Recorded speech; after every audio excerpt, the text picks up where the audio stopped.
Bienvenue, bienvenue dans le temps de l'espoir.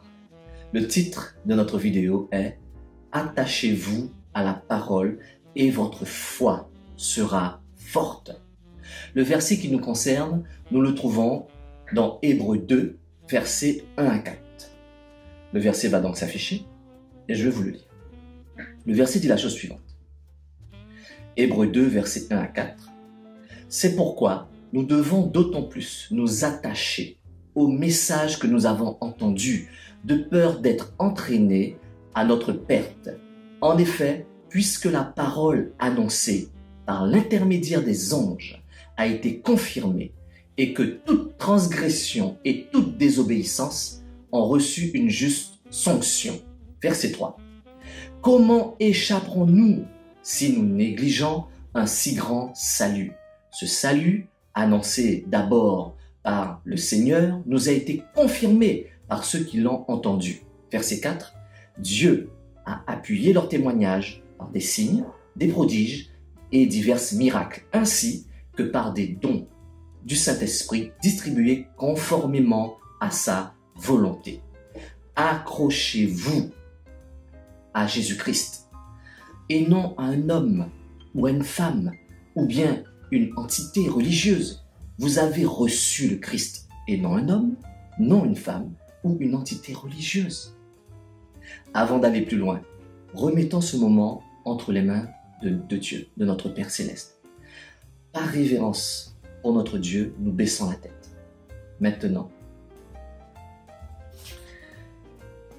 notre Père Céleste, que la sainteté de ton nom soit respectée. La gloire est à toi et la grâce est sur nous. Je viens vers toi, Papa, pour te demander de nous garder attachés à toi et à ta parole. Pour ma part, je sais que tu es vivant et vrai et réel, car j'ai une expérience personnelle avec toi dans ma vie.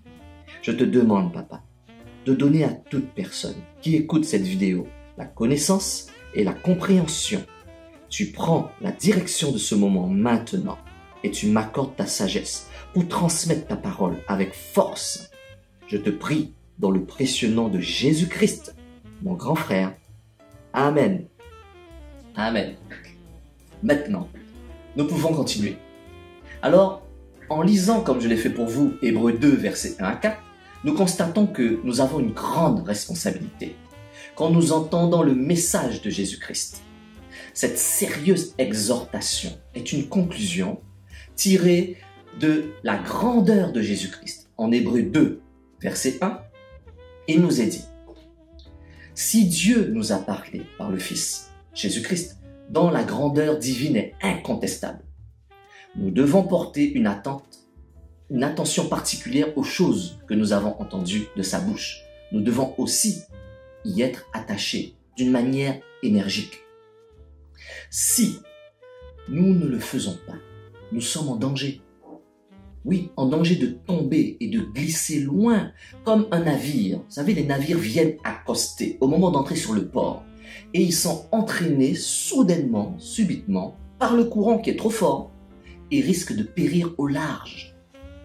Dans ce qui suit, Hébreux 2, verset 2, nous savons que souvent, dans les messages célestes, c'est-à-dire les anges qui sont des messagers, venaient donner des messages aux hommes et aux femmes qui étaient sur la terre. Et ils furent employés sous l'ancienne alliance pour apporter des communications divines. Les anges sont réels, même de nos jours. Ils nous apportent des messages. Mais ici, il s'agit spécialement de la loi. Or, qu'est-ce que je veux dire par là? Je veux dire que la loi qui a été portée par les anges, que nos ancêtres ou les gens avant nous ont essayé de suivre, cette loi était impitoyable. Impitoyable à l'égard de toute transgression et de toute désobéissance, comme le démontre l'histoire entière de Genèse à Malachie. Quelqu'un s'approchait de la montagne, il mourait. Une désobéissance, lapidation. Voilà, le non-respect d'un trait de la loi, c'était la mort. En Hébreux 2, versets 3 à 4, qu'est-ce que nous comprenons? C'est impressionnant pour ma part, de voir ici l'apôtre Paul se placer au milieu de ceux à qui il s'adresse comme étant lui-même au bénéfice du ministère des 12 apôtres, en disant « nous a été confirmé ». Regardez avec moi et voyez que Paul n'était pas là quand Jésus, Christ, a confirmé et dit en Jean 15, verset 27, Jean 15, verset 27, le verset s'affiche, et lisons ensemble. Jean 15, verset 27. « Et vous aussi, vous me rendrez témoignage parce que vous êtes avec moi depuis le début. » Ce verset est clair. Il nous confirme que Paul n'avait pas été là depuis le début. Non. Et pourtant, en Jésus-Christ, il a parfaitement part au bénéfice du ministère d'apôtre. Il a un ministère d'apôtre puissant. Chacun de nous avons notre témoignage. Le témoignage de Paul était totalement différent. Le témoignage de Paul est le suivant. Paul avait vu Jésus-Christ dans sa gloire, sur le chemin de Damas. Quand il s'agit de la révélation du mystère de l'Église comme le corps de Christ, Paul est sans conteste le seul apôtre à avoir donné une aussi grande et puissante explication. Il n'avait rien reçu des autres quant à son ministère spécial, ni imposition des mains, ni onction d'huile, ni accord verbal, ni accord écrit, ni un manteau ou couverture d'aucune sorte. Rien, mais rien du tout. Paul était accroché à Jésus-Christ. Paul était accroché à la parole. Il n'était pas accroché à un homme, il n'était pas accroché à une entité religieuse, il n'était pas accroché à un bâtiment. Les 12 apôtres, qui étaient des colonnes, ne lui avaient rien communiqué. Absolument rien. Écoutez la Bible audio. Lisez votre Bible. Accrochez-vous à Jésus-Christ. Nous allons lire ensemble Galates 1, versets 11 à 20. C'est Paul qui parle. Le verset va s'afficher. Je vous le lis. Verset 11. Je vous le déclare, frères et sœurs, l'évangile que j'ai annoncé ne vient pas de l'homme. Verset 12. En effet, je ne l'ai moi-même ni reçu ni appris d'un homme, mais par une révélation de Jésus-Christ. Verset 13. Vous avez d'ailleurs entendu parler de mon comportement autrefois dans le judaïsme. Je persécutais à outrance l'Église de Dieu. Je cherchais à la détruire. 14. Et j'étais plus avancé dans le judaïsme que beaucoup de ceux de mon âge, parmi mon peuple, car j'étais animé d'un zèle excessif pour les traditions de mes ancêtres. Ah, les traditions. Verset 15. Mais Dieu m'avait mis à part dès le ventre de ma mère et m'a appelé par sa grâce. Verset 16. Lorsqu'il a trouvé bon de révéler son Fils en moi, afin que je l'annonce parmi les non-juifs, donc les gens qui ne suivent pas les traditions juives, je n'ai consulté personne. Je n'ai consulté personne. 17. Je ne suis même pas monté à Jérusalem vers ceux qui étaient apôtres avant moi, mais je suis aussitôt parti. Paul s'est mis au travail aussitôt, tout de suite. Ne tardez pas quand vous recevez Jésus-Christ. Vous avez reçu le Saint-Esprit. Laissez-le travailler en vous et commencez à travailler aussitôt. Donc Paul est parti pour l'Arabie, puis je suis retourné à Damas. Verset 18. 3 ans plus tard, je suis monté à Jérusalem pour faire la connaissance de Pierre et je suis resté 15 jours chez lui. Verset 19. Mais je n'ai vu aucun autre apôtre, si ce n'est Jacques, le frère de notre Seigneur. Le Seigneur, c'est Jésus-Christ. Verset 20. En vous écrivant cela, je l'affirme devant Dieu, je ne mens pas. Là, c'est Paul qui écrit. Donc, la déduction est claire. Paul avait reçu Jésus-Christ dans sa vie, comme vous et moi, nous avons un jour reçu Jésus-Christ. Pas dans les mêmes circonstances que Paul, non. Mais Paul avait la ferme assurance de faire ce pourquoi Dieu l'avait appelé. Vous l'avez lu et entendu comme moi-même. Paul n'a pas tardé. Il a commencé à travailler sans l'accord de personne. Seulement la ferme assurance et la ferme conviction divine que Dieu lui demandait de le faire. Et cela pendant 3 ans avant de rencontrer les apôtres. Pendant 3 ans, Paul a fait son travail sans correspondre avec les 12 apôtres. Ça, c'est un bel exemple de la dépendance des ministères entre eux. Lisons ce que l'apôtre Pierre dit de Paul à ce sujet. 2 Pierre 3, versets 15 à 16. Le verset va s'afficher et je vais vous le lire. Verset 15. Verset 15 dit « Considérez bien que la patience de notre Seigneur est notre salut.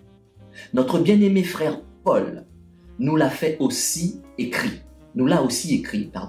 conformément à la sagesse qui lui a été donnée. » Verset 16. C'est ce qu'il fait dans toutes les lettres où il parle de ces choses. Il s'y trouve certes des points difficiles à comprendre et les personnes ignorantes et mal affermies en tordent le sens comme elles le font des autres écritures pour leur propre ruine. Écoutez la Bible audio avec l'aide du Saint-Esprit. Comprenez que dans Hébreux 2, versets 1 à 4, Paul nous motive son avertissement en signalant la responsabilité encourue à chacun qui néglige le salut en Jésus-Christ. Nous n'avons pas 2 choix, mais un seul. Marcher par la foi en Jésus-Christ, notre Sauveur et notre Seigneur. Les jours sont incertains. Et vous le savez, comme moi-même, dans quel temps nous vivons. Nous sommes en cette période de coronavirus. Nous sommes dans les temps de la fin. Sans la foi en Jésus-Christ, il est impossible de plaire à Dieu. Notre foi doit être forte. Négliger un si grand salut, c'est se taire. L'apôtre Paul ne s'est pas tu, mais il a rendu témoignage de ce que Dieu avait fait pour lui. Ne négligez pas le salut de Jésus-Christ et attachez-vous à la parole. C'est alors que votre foi sera forte. Rappelez-vous d'une chose. Rappelez-vous de Jean-Baptiste. Lisons Matthieu 3, versets 1 à 3. Lisons. Le verset va s'afficher. Je vous le lis. Matthieu 3, versets 1 à 3. Le verset 1. À cette époque-là, Jean-Baptiste, qui prêchait dans le désert de Judée, verset 2, il disait « Changez d'attitude, car le royaume des cieux est proche. » 3. Jean est celui que le prophète Ésaïe avait annoncé lorsqu'il a dit « C'est la voix de celui qui crie dans le désert, préparez le chemin du Seigneur, rendez ses sentiers droits. » Jean-Baptiste a été annoncé par le prophète Ésaïe. Et pourtant, les mêmes religieux, les mêmes docteurs de la loi, les mêmes pharisiens, les mêmes sadducéens, qui prétendaient suivre les prophètes et leurs ancêtres, donc Ésaïe, ils ont envoyé des gens lui demander qui était-il. Lisons Jean 1, versets 19 à 28. Le verset va s'afficher. Jean 1, versets 19 à 28. Verset 19. Voici le témoignage de Jean lorsque les Juifs envoyèrent de Jérusalem des prêtres et des Lévites pour lui demander « Toi, qui es-tu » Verset 20. Il déclara et sans restriction affirma « Moi, je ne suis pas le Messie. » 21. Ils lui demandèrent « Qui es-tu donc ? Es-tu Élie ?» Il dit « Je ne le suis pas. » « Es-tu le prophète ?» Il répondit « Non. » 22. Et ils lui dirent alors « Qui es-tu ? Nous devons donner une réponse à ceux qui nous ont envoyés que dis-tu de toi-même? Verset 23. Moi, dit-il, je suis la voix de celui qui crie dans le désert, rendez le chemin du Seigneur droit, comme l'a dit le prophète Ésaïe. Verset 24. Ceux qui avaient été envoyés étaient des pharisiens. Verset 25. Ils lui posèrent encore la question. Pourquoi donc baptises-tu? Si tu n'es ni le Messie, ni Élie, ni le prophète. Verset 26. Jean leur répondit, moi, je baptise d'eau, mais au milieu de vous se trouve quelqu'un que vous ne connaissez pas. Verset 27. Il vient après moi, mais il m'a précédé, et je ne suis pas digne de détacher la courroie de ses sandales. 28. Cela se passait à Béthanie, de l'autre côté du Jourdain, où Jean baptisait. Vous savez, les pharisiens qui croient en la résurrection des morts et sont les plus zélés dans les Écritures, ces mêmes pharisiens insistent et demandent à Jean-Baptiste, « Pourquoi fais-tu cela? Pourquoi dis-tu cela? Qui es-tu pour faire ce que tu fais ?» Alors qu'ils ont la loi avec eux, qui dit de ce même Jean-Baptiste devait arriver selon le prophète Ésaïe. Vous savez, tout simplement, la chose qui se passe, et ça c'est partout pareil, et dans tous les temps, et dans toutes les circonstances. Voilà ce qui se passe. Tout simplement parce que Jean-Baptiste n'est pas sorti de chez eux. Il n'a pas reçu d'autorisation de leur part. Pas d'onction d'huile. Pas d'imposition des mains. Le grand prêtre ne lui a pas transmis son manteau. Le grand prêtre ne lui a pas transmis l'autorisation de faire ce qu'il fait. Pas de couverture venant d'eux. Pour qui te prends-tu, Jean-Baptiste? Il lui demandait poliment, par contre, dans le verset 22. Relisons-le, verset 22. Ils lui dirent alors, qui es-tu? Nous devons donner une réponse à ceux qui nous ont envoyés. Oui, c'est même poli. Que dis-tu de toi-même? Ne vous laissez pas intimider. N'ayez pas peur d'eux. Regardez ce qui s'est passé avec les disciples de Jésus-Christ. Même eux n'avaient pas encore tout compris. Lisons Marc 9, versets 38 à 42. Marc 9, versets 38 à 42. Verset 38. Jean lui dit, « Maître », Jean s'adresse à qui? À Jésus-Christ, à Jésus. « Maître, nous avons vu quelqu'un chasser des démons en ton nom, et nous l'en avons empêché parce qu'il ne nous suit pas. » Parce qu'il ne nous suit pas. Verset 39. « Ne les empêchez pas, répondit Jésus, car personne ne peut faire un miracle en mon nom et aussitôt après dire du mal de moi. » Verset 40. « En effet, qui n'est pas contre nous? En effet, qui n'est pas contre nous est pour nous. » 41. « Et celui qui vous donnera à boire un verre d'eau en mon nom, parce que vous appartenez à Christ, je vous le dis en vérité, il ne perdra pas sa récompense. » Il y a une récompense. Verset 42. « Mais si quelqu'un fait trébucher un seul de ses petits, qu'il croit en moi, il vaudra mieux pour lui qu'on l'attache à son cou une grosse meule de moulin et qu'on le jette à la mer. » Écoutez la Bible audio. Lisez votre Bible. Les Écritures ne donnent pas le nom de cette personne. Cela veut dire que cette personne peut être vous et moi.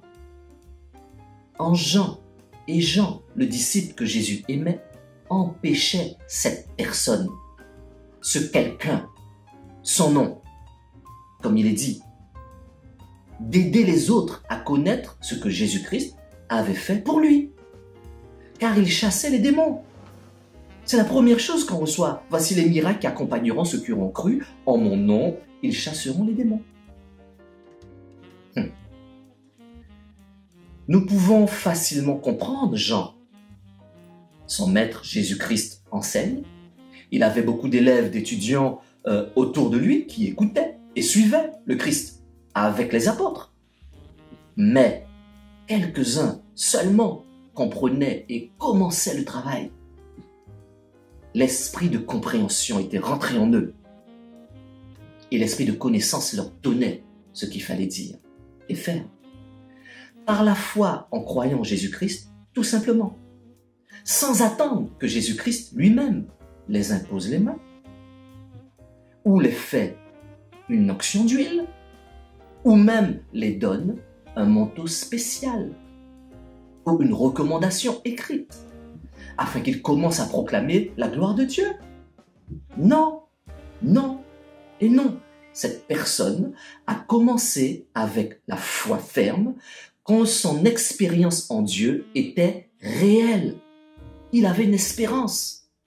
Car si Jésus lui avait donné une instruction particulière, Jean, qui était le plus proche de Jésus-Christ, l'aurait reconnu. Il ne l'aurait pas empêché de parler de Jésus-Christ et de l'espérance à venir en chassant les démons. Écoutez la Bible audio et mettez la parole de Dieu en pratique dès maintenant. Ne tardez pas. Jésus-Christ lui-même a dit, lisons Matthieu 9, versets 36 à 38. Le verset va s'afficher. Matthieu 9, versets 36 à 38. Ça dit la chose suivante. Verset 36. À la vue des foules, il fut rempli de compassion pour elle, car elle était blessée et abattue, comme des brebis qui n'ont pas de berger. Verset 37. Alors il dit à ses disciples, la moisson est grande, mais il y a peu d'ouvriers. Les ouvriers sont vous et moi, qui avons cru et reçu Jésus-Christ. Verset 38. Priez donc le maître de la moisson d'envoyer des ouvriers dans sa moisson. Arrêtez de croire que Dieu s'adresse à une catégorie de croyants pour proclamer et parler de sa parole. Par exemple, les plus instruits. C'est faux. C'est totalement faux. Lisons Acte 4, verset 13. Le verset s'affiche. Acte 4, verset 13. Verset 13. Lorsqu'ils virent l'assurance de Pierre et de Jean, ils furent étonnés, car ils savaient que c'étaient des hommes du peuple, sans instruction, et ils les reconnaissaient pour avoir été avec Jésus. Sans instruction.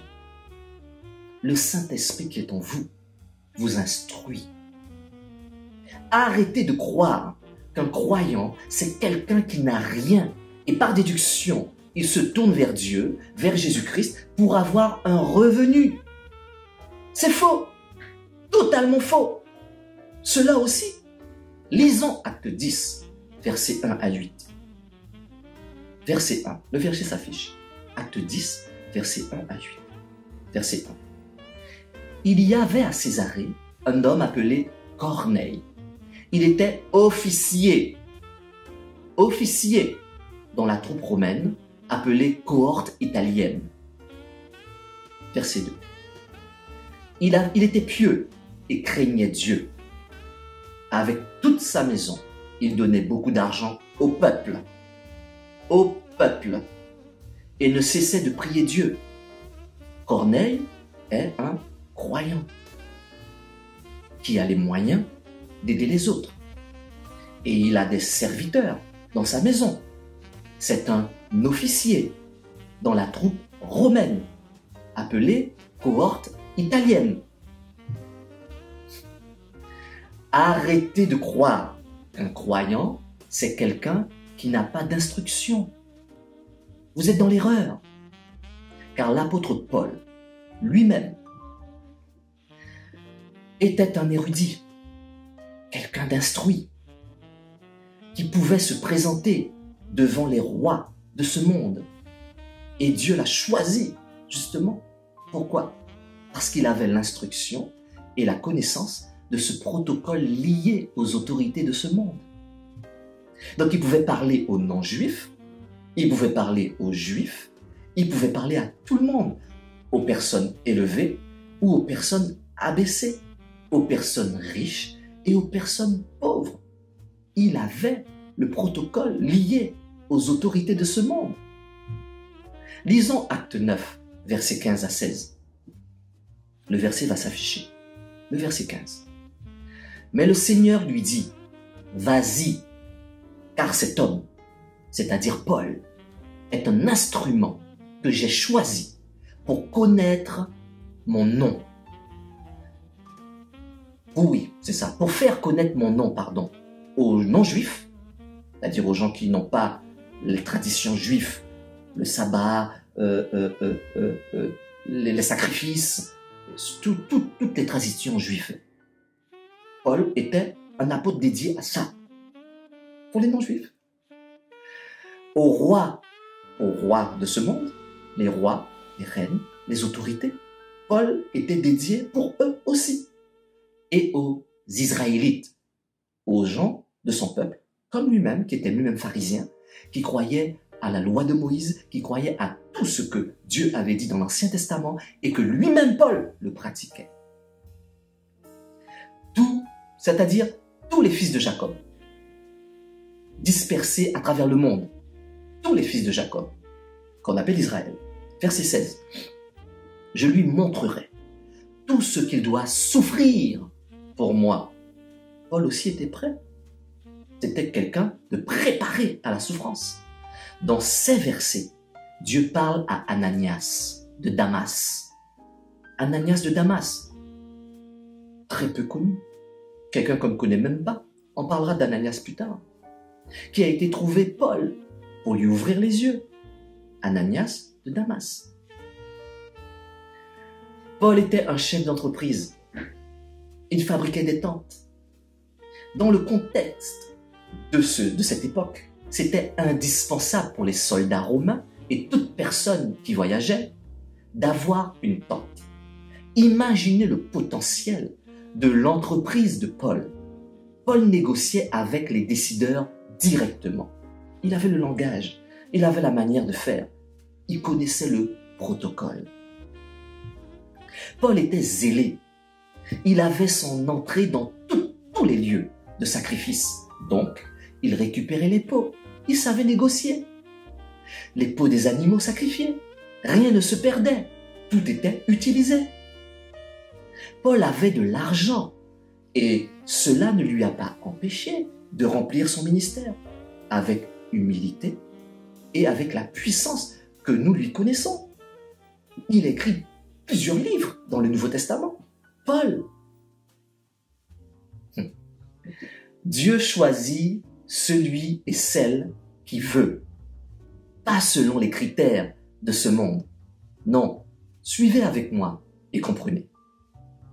Le Seigneur connaissait parfaitement le lieu où se trouvait Saul. Et tout ce qui le concernait personnellement. Aucune créature n'est cachée devant lui. Tout est nu et découvert aux yeux de celui à qui nous devons rendre compte. Hébreux 4, verset 13. Le verset s'affiche. Hébreux 4, verset 13. Je le relis, verset 13. Aucune créature n'est cachée devant lui. Tout est nu et découvert aux yeux de celui à qui nous devons rendre compte. Dieu avait mesuré la détresse de Saul, de Tars, quand il l'a arrêté à Damas. Il répond à sa prière et intervient de façon souveraine. Dieu fait ce qu'il veut, avec qui il veut. Il n'est pas vous et moi. Il va envoyer un de ses disciples, un inconnu, auprès d'un homme considéré comme tous les chrétiens, comme un ennemi public numéro 1. Paul, Saul de Tars. Tous les chrétiens le connaissent. C'est un meurtrier. Alors, quel est celui que Dieu va choisir? Certainement quelqu'un qui est préparé pour cette mission délicate. Mais bien sûr, il était préparé. Par contre, on aurait pu penser alors à un apôtre, à quelqu'un de très en vue, ou un frère particulièrement en vue, tel que Jacques par exemple. Eh bien non, c'est une erreur. Erreur de penser cela. Dieu n'est pas vous, Dieu n'est pas moi. Pour accomplir ses plans d'amour, Dieu se sert souvent d'hommes ou de femmes méconnus. Méconnus. Lisons 1 Corinthiens, versets 27 à 29. Le verset s'affiche. 1 Corinthiens, versets 27 à 29. Verset 27. Mais Dieu a choisi les choses folles de ce monde pour couvrir de honte les sages. Et Dieu a choisi les choses faibles de ce monde pour couvrir de honte les fortes. Verset 28. Dieu a choisi les choses basses et méprisées de ce monde, celles qui ne sont rien, pour réduire à néant celles qui sont. Verset 29. Afin que personne ne puisse faire le fier devant Dieu. Quel Dieu merveilleux que nous servons, n'est-ce pas? 1 Corinthiens 1, versets 27 à 29. Dieu a choisi. Lisons Acte 9, verset 10. Or, il y avait à Damas un disciple du nom d'Ananias. Le Seigneur lui dit dans une vision, Ananias. Il répondit, me voici. Acte 9, verset 10. Le croyant est à l'écoute de son maître et répond, me voici. Sa réponse nous fait penser à quoi? Sa réponse nous fait penser à celle de Jésus-Christ, notre Seigneur, lui-même. Lisons Hébreux 10, verset 7. Le verset s'affiche, Hébreux 10, verset 7. Verset 7. Alors j'ai dit, me voici, je viens.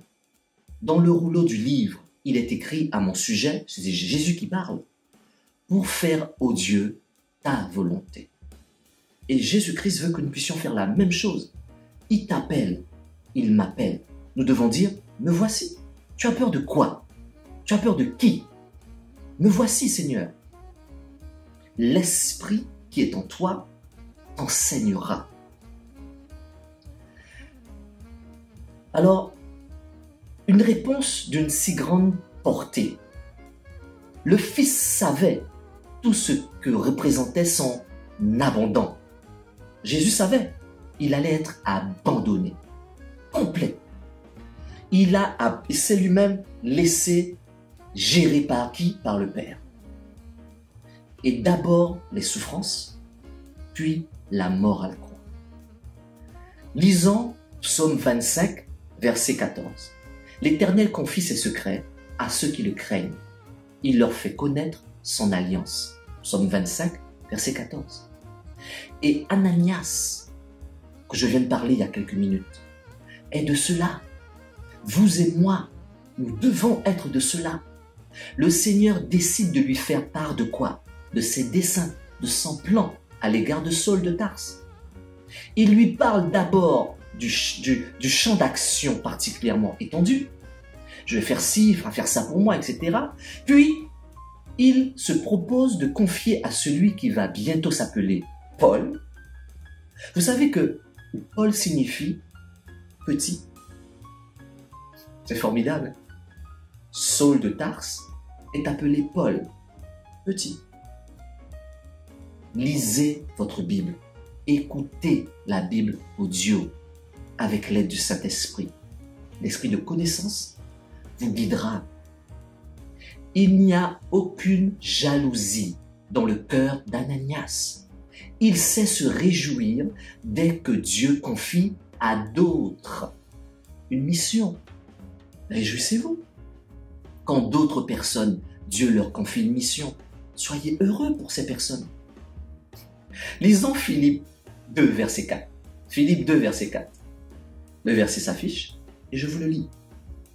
Verset 4. Que chacun de vous, au lieu de regarder à ses propres intérêts, regarde aussi à ceux des autres. Ça, c'est savoir se réjouir quand Dieu confie des choses à d'autres personnes. Il n'a pas de prétention, Ananias. Il reste humble et obéissant. Il est rempli d'amour envers ceux qui traversent des épreuves. Il accepte pour lui-même la volonté de Dieu, bonne, agréable et parfaite. Lisons Romains 12, verset 2. Romains 12, verset 2 s'affiche. Je vous le lis. Ne vous conformez pas au monde actuel, mais soyez transformés par le renouvellement de l'intelligence, afin de discerner quelle est la volonté de Dieu, ce qui est bon, agréable et parfait. L'esprit de discernement vous est donné. Demandez-le. Ne tremblons pas, surtout pas, ne tremblons pas en suivant un chemin que Dieu nous a tracé. Nous goûterons la joie et de la communion avec lui dans l'obéissance. Rassuré, mais rassuré, Ananias l'était. Ananias se confie entièrement dans le Seigneur pour mener à bien la démarche qu'il va faire. Formidable, extraordinaire. Ne soyez pas de ceux qui écoutent la parole et prennent uniquement les choses qui les arrangent. Ne faites pas ça. Comme de nombreux croyants, ils suspendent un peu de la parole de Dieu à leur ceinture et comme des munitions et se servent pour avoir quelques victoires. Mais bien sûr qu'ils auront des victoires, forcément.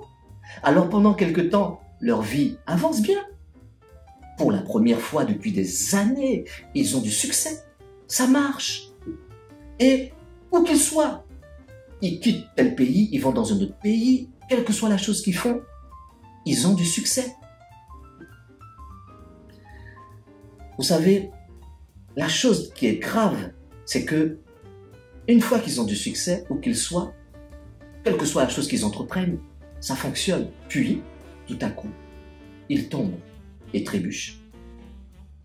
Ils se lient à des gens qui ne devaient pas se lier et commencent à grandir, à arriver à un certain niveau. Donc, ils se mettent au niveau des autres qui étaient à ce niveau-là avant eux. Donc, ils essaient de les suivre, ce qui est très mauvais. Et tout d'un coup, ils se retrouvent où? À la case départ. Et tout est à recommencer. Tout est à recommencer. Mais il faut savoir qu'ils ne tombent pas subitement. Non. Ils commencent à glisser.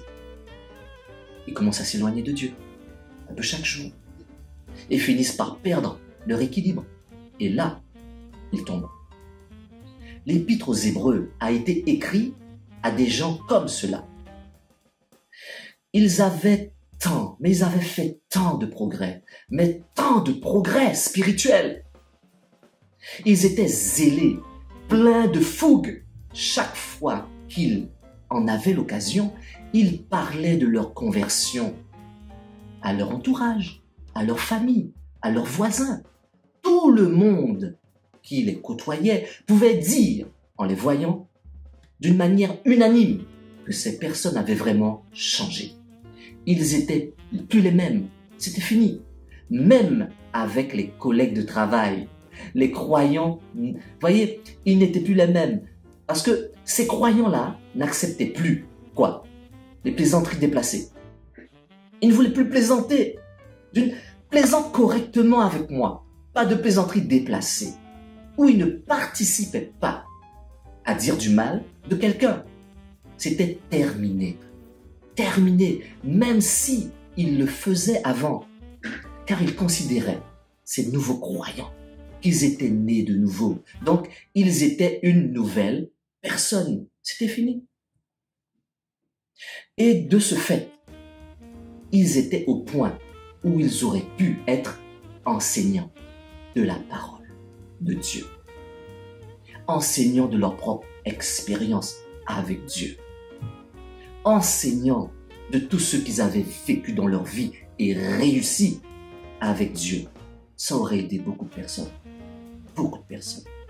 Puis, ils ont commencé à glisser, tout en tenant en équilibre, pour finalement tomber en arrière et se trouver à terre. L'apôtre Paul dit de ces gens-là qu'ils avaient besoin de nourriture pour bébés. C'est pas une insulte. Ce sont des bébés spirituels. Lisons Hébreux 5, versets 11 à 14. Le verset s'affiche. Hébreux 5, versets 11 à 14. Lisons. Le verset 11. Nous avons beaucoup à dire à ce sujet et des choses difficiles à expliquer parce que vous êtes devenus lents à comprendre. Verset 12. Alors que vous devriez, avec le temps, être des enseignants. Vous en êtes au point d'avoir besoin qu'on vous enseigne les éléments de base de la révélation de Dieu. Vous en êtes arrivé à avoir besoin de lait et non de nourriture solide. Verset 13. Or, celui qui en est au lait est inexpérimenté dans la parole de justice, car il est un petit enfant. Ce n'est pas une insulte. Verset 14. Mais la nourriture solide est pour les adultes, pour ceux qui, en raison de leur expérience, ont le jugement exercé à discerner ce qui est bien de ce qui est mal. Ne soyons pas comme les Hébreux du temps de Paul. L'apôtre Paul a beaucoup à dire sur le sacrifice de Jésus-Christ. Mais ses lecteurs sont devenus paresseux d'esprit. Eux qui devaient être depuis longtemps capables d'enseigner les autres, de donner leur témoignage, d'aider les autres. Ils en sont encore au rudiment. Ils ont besoin de lait. Alors, c'est quoi les petits-enfants pour l'apôtre Paul? C'est quoi?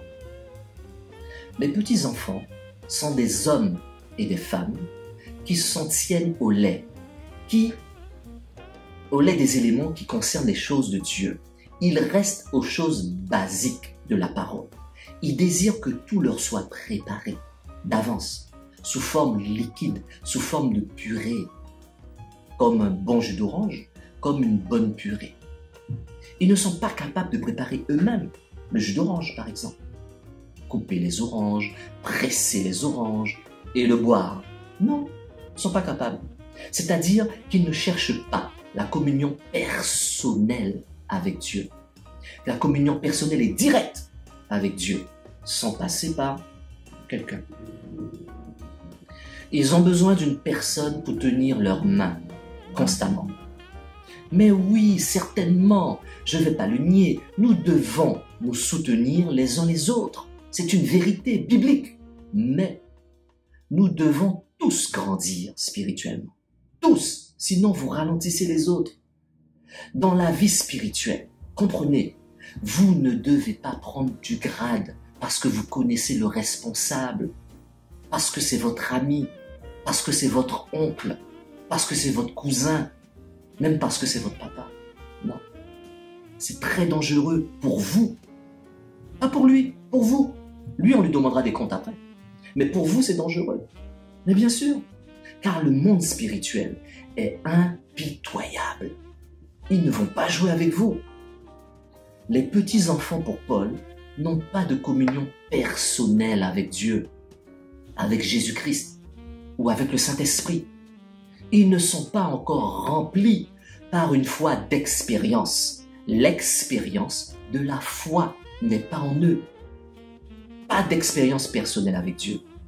Dès qu'ils ont un problème, ils ne savent pas prier seuls ou directement leur papa, Dieu. Donc, pas de compréhension poussée de la rédemption, la résurrection en Jésus-Christ. Mais oui, alors pourquoi Jésus-Christ s'est sacrifié pour moi? Ils ne savent pas. Pourquoi Jésus-Christ est ressuscité pour moi? Ils ne le savent pas. Pourquoi Jésus-Christ tarde-t-il à venir? Ils ne le comprennent pas. Ces enfants sont paresseux à l'écoute quotidienne de la parole de Dieu. Écoutez la Bible audio. Ils sont lents à recevoir les vérités associées au salut. Alors maintenant, c'est quoi? C'est quoi les adultes faits pour l'apôtre Paul? Les adultes faits sont des hommes et des femmes qui ont le sens moral exercé à distinguer le bien du mal. Pas selon les critères du monde, surtout pas, mais selon les critères divins en Jésus-Christ. leur Seigneur et Maître, ils n'ont aucun problème à s'organiser pour lire et écouter la Bible régulièrement. Voyez ça? Ils ont une pleine conscience que le Paraklétos, le Saint-Esprit, habite en eux. La grâce est un mystère. En effet, comment comprendre qu'une personne, le Paraklétos, habite en nous dès que nous recevons, nous acceptons Jésus-Christ comme Seigneur et Sauveur? C'est un mystère. Ils sont conscients de leur espérance. Leur espérance est réelle. Qu'après cette vie sur terre, il y a une vie éternelle. Les adultes faits savent prendre l'initiative pour jeûner, prier, afin de grandir dans leur connaissance, faire confiance au Saint-Esprit, que le Paraklétos les remplit parce qu'il est complet. Connaissance de Dieu, de Jésus-Christ et du Saint-Esprit. Ils sont zélés, mais pas le zèle, pas n'importe quel zèle, le zèle du premier jour, et ne tiédissent pas. Non, non, non, ils restent bouillants à 100% pour Jésus-Christ. Alors, ma question est claire. Que faites-vous? Que faites-vous de votre zèle? Que faites-vous de ce feu qui brûle en vous, au-dedans de vous? Trop souvent, la plupart des croyants ont peur de passer pour des ringards, pour des gens qui ne sont pas à la page en parlant de Jésus-Christ. Ah oui, mais je suis un chef d'entreprise. Qu'est-ce que je vais faire parler de Jésus-Christ? Bon, j'ai accepté Jésus-Christ pour moi et ma famille, ça va. Eh bien non. Non. Voyez tous les exemples que je vous ai donnés précédemment. La sainteté n'est plus d'actualité de nos jours. La fidélité non plus. Les gens ne sont pas fidèles. Fidèles entre frères et sœurs. Oui, je t'ai promis ça, je te le donnerai. Fidèles entre mère, fils et fille. Il n'y a plus de fidélité, c'est terminé. Fidélité entre mari et femme. Tout le monde veut réussir. Ah, la réussite. Et la réussite est synonyme, pour la plupart des gens, de posséder et de posséder encore plus. À tout prix. Je dis bien, à tout prix. La réussite pour eux n'est même pas réussir sa vie de famille. Non. Ce n'est même pas pour eux être fidèle entre mari et femme. Dans ce monde actuel, c'est une réussite. Pourtant, c'est une réussite d'être père et mère heureux avec ses enfants en famille. C'est une réussite dans le monde où nous vivons. Alors, vous pensez que Jésus-Christ a fait tout cela pour que vous et moi, nous soyons uniquement heureux sur la terre? Parce qu'on doit être heureux sur la terre, oui, mais pas uniquement heureux sur la terre. Non! Jésus-Christ n'a pas fait tout ça pour ça. En tout cas, pas pour ça seulement. Je vous rappelle qu'il y a une vie après la mort. C'est la vie éternelle. Vous avez un corps. Et dans ce corps, il y a un esprit. Et dans ce corps, il y a aussi une âme. Le corps meurt. L'âme et l'esprit ne meurent pas. L'âme et l'esprit ne meurent pas. Rappelez-vous la parabole de l'homme riche et de Lazare. Il était mort. Lazare est mort. Et pourtant, il se souvenait de choses qu'il avait vécues. Lazare pareil. Faites attention, la vie éternelle, chaque croyant sera récompensé de cette vie qu'il vit sur terre, dans la vie éternelle. La terre est un endroit où vous et moi, où nous nous préparons à rentrer dans l'éternité. C'est une préparation. Alors préparons-nous bien. Parce qu'après, il sera trop tard. C'est fini. Lisons Jean 14, verset 1. Le verset va s'afficher. Je vais vous le lire. Jean 14, verset 1. Verset 1. Que votre cœur ne se trouble pas. Croyez en Dieu. Croyez aussi en moi. C'est Jésus qui parle. Notre grand frère, Jésus-Christ. Verset 2. Il y a beaucoup de demeures dans la maison de mon Père. Si cela n'était pas le cas, je vous l'aurais dit. Je vais vous préparer une place. Verset 3. Et puisque je vais vous préparer une place, je reviendrai et je vous prendrai avec moi, afin que là où je suis, vous y soyez aussi. Verset 4. Vous savez où je vais, et vous en savez le chemin. Nous avons une espérance, et le seul chemin, c'est Jésus-Christ. Jésus-Christ. Lisons Jean 14, verset 6. Jean 14, verset 6. Le verset s'affiche. Je vais vous le lire. Jean 14, verset 6. Le verset 6 dit la chose suivante. Jésus lui dit, « C'est moi qui suis le chemin, la vérité et la vie. On ne vient au Père qu'en passant par moi, par personne d'autre. » À qui vous accrochez-vous? À qui? À un homme? À une femme? À une entité religieuse? Jésus lui dit, c'est moi qui suis le chemin, la vérité et la vie. On ne vient au Père qu'en passant par moi. Alors tenez ferme.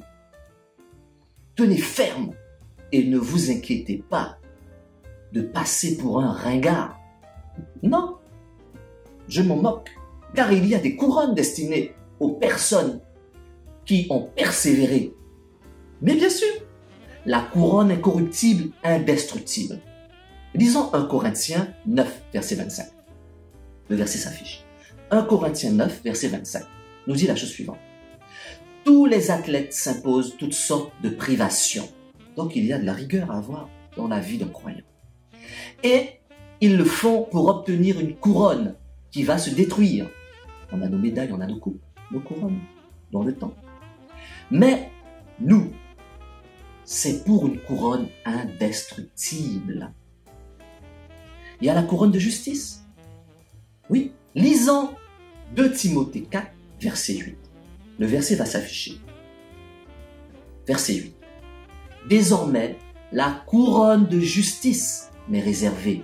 Le Seigneur, le juste juge, me la remettra ce jour-là.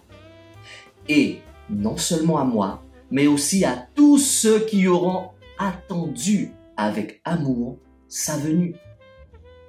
Ici, l'apôtre Paul exprime sa confiance pour que la justice qu'il avait manifestée dans son service, dans son ministère, il savait que cela serait récompensé au tribunal de Christ par le Seigneur, qui a toujours été juste. La couronne de vie, couronne de vie. Lisons Jacques 1, verset 12. Le verset s'affiche. Le verset 12. Heureux l'homme qui tient bon face à la tentation. Tentation. Car après avoir fait ses preuves, il recevra la couronne de vie que le Seigneur a promis à ceux qui l'aiment. Jacques exalte ici la personne qui supporte les afflictions. Lorsqu'un tel homme, une telle femme aura supporté la tentation, ou encore après avoir été éprouvé, il recevra la couronne de vie. La couronne ici n'est pas un diadème du roi. Non, non, mais la couronne de la victoire qui sera donnée le jour du jugement au tribunal de Christ. La couronne de gloire. 1 Pierre 5, verset 4. Il y a des couronnes, la couronne de gloire. Le verset s'affiche. Le verset 4 dit la chose suivante. Ainsi, lorsque le souverain berger apparaîtra, vous recevrez la couronne de gloire qui ne perd jamais son éclat. Jamais. Dans les versets précédents, Pierre a parlé de la charge d'ancien dans l'Église. Oui, l'Église c'est le corps de Christ. L'Église c'est vous et moi. L'Église c'est un groupe de personnes. C'est pas un lieu, c'est pas un immeuble. Non, non, non. Quand vous avez la charge d'anciens dans l'église, c'est-à-dire dans le groupe, dans l'assemblée des gens qui sont ensemble, dans une maison ou dans un lieu, c'est pas le lieu qui compte, hein. C'est les gens, l'église. Alors, Pierre a parlé de la charge d'anciens dans l'église. Il indique maintenant une récompense pour ceux qui ont bien rempli leur fonction. Oui, oui. Vous occuper des autres, c'est important. C'est important. Il y a encore la mention de 2 couronnes dans les lettres adressées aux 7 églises d'Asie. Apocalypse 2:10. Ne redoute pas ce que tu vas souffrir. Alors, Apocalypse 2:10 s'affiche.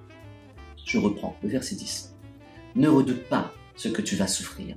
Voici le diable va jeter quelques-uns d'entre vous en prison, afin que vous soyez mis à l'épreuve, et vous aurez 10 jours de détresse.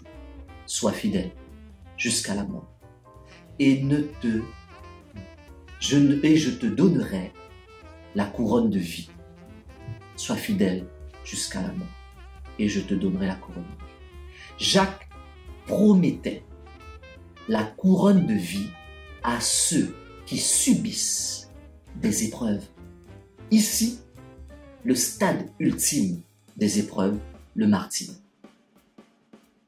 Tous les martyrs de la foi, tous les gens qui sont morts pour leur foi, recevront la couronne, cette couronne de vie. Les croyants étaient engagés et demeuraient fidèles jusqu'à la mort, c'est-à-dire être prêts à mourir plutôt que de renoncer à leur foi en Jésus-Christ. Quand on comprend ce que Jésus-Christ a fait en se sacrifiant pour toi et pour moi, pour nous, et la gloire à venir qui nous attend, on n'a pas peur. Non, on n'a pas peur. Même de la mort physique. Apocalypse 3, verset 11. Le verset va s'afficher. Je vais vous le lire. Verset 11. Je viens bientôt. C'est Jésus-Christ qui parle. Je viens bientôt.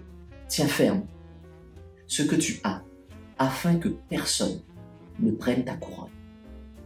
Le retour de Christ est présenté ici aux croyants comme un motif pour demeurer patient et ferme et fort. Il ne devrait laisser personne leur ravir leur couronne de la victoire, alors qu'elle est si proche. La couronne d'or des 24 anciens. Couronne d'or des 24 anciens. Lisons Apocalypse 4, verset 4. Le verset s'affiche. Je vais vous le lire. Verset 4. Autour du trône se trouvaient 24 trônes, et sur ces trônes, 24 anciens étaient assis. Ils étaient habillés de vêtements blancs et portaient des couronnes d'or sur leur tête. Lisons aussi Apocalypse 4, verset 10-11.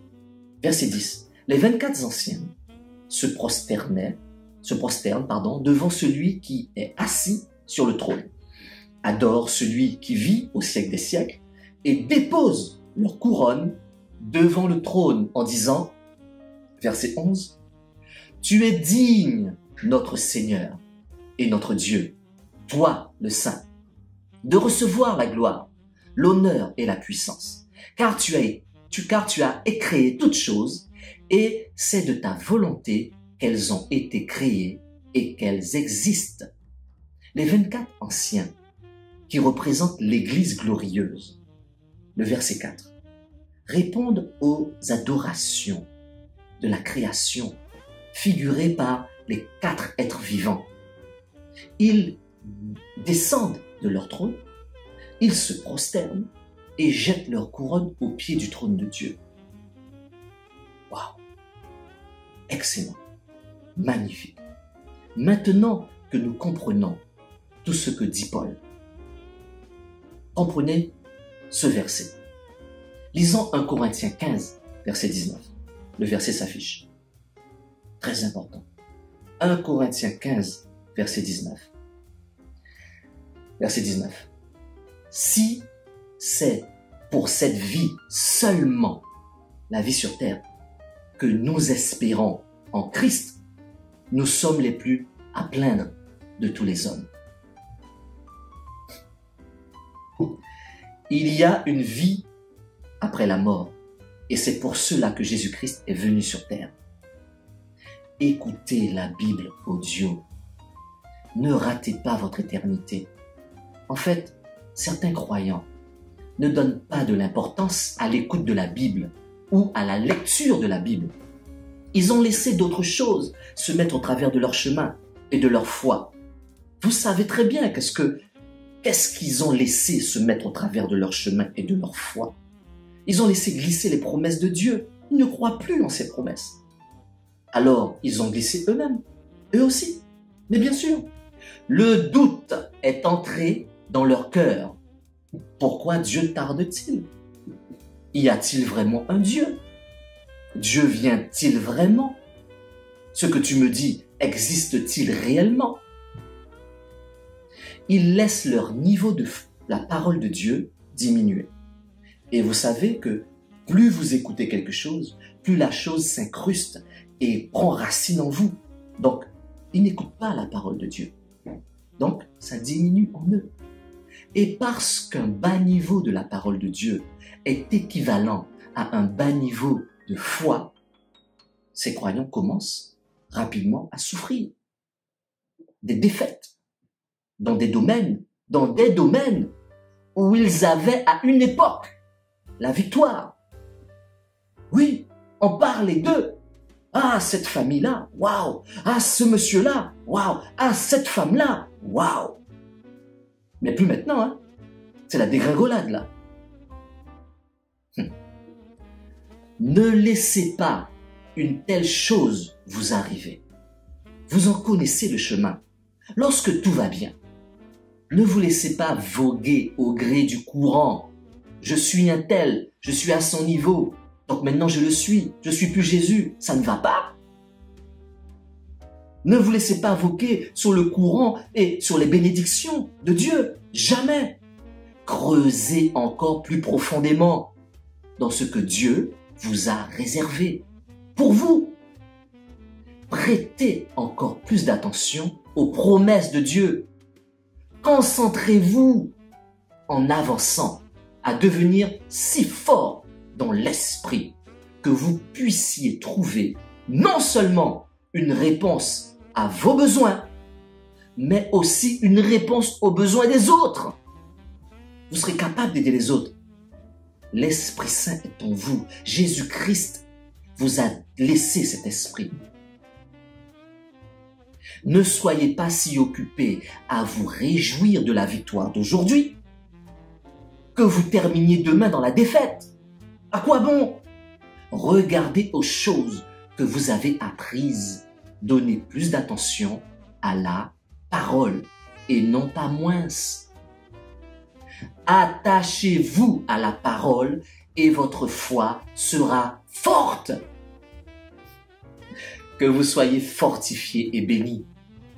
À très bientôt pour un autre temps de l'espoir. Merci.